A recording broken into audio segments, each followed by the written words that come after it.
Di tengah makin mendekatnya Jokowi dengan Prabowo Subianto, Presiden Joko Widodo dikabarkan absen menghadiri acara ulang tahun ke-51 PDI Perjuangan. Absennya Jokowi karena ada jadwal melakukan kunjungan kerja ke Filipina.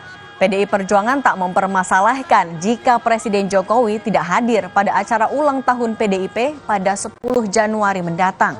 Sekjen PDI Perjuangan Hasto Kristianto menyatakan, peringatan ulang tahun ke-51 PDI Perjuangan tahun ini akan diadakan di tingkat RT dan RW.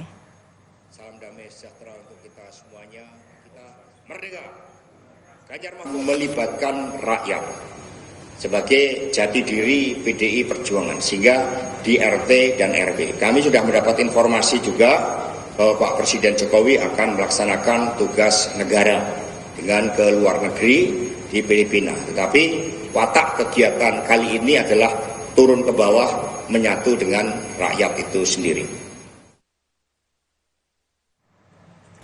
Sebelumnya, Koordinator Staf Sus Presiden Ari Dwi Payana buka suara soal Presiden Joko Widodo yang disebut condong memberikan dukungan ke Prabowo Subianto. Ari tidak membenarkan ataupun membantah klaim itu. Namun ia menegaskan Jokowi fokus bekerja agar pemerintahan dan program pembangunan berjalan maksimal.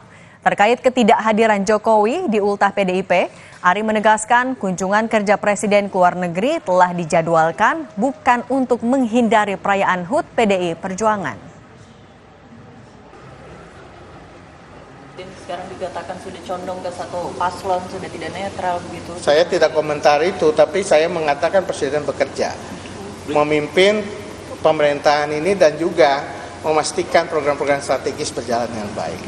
Soal klaim di luar saya tidak merespon itu. Tapi yang jelas ada rencana ke luar negeri. Bukan dari HUT PDIP, Bu? Ya? Ke luar negeri bukan dari HUT PDIP ya? Enggak lah, pasti ada sudah rencana yang sudah diatur.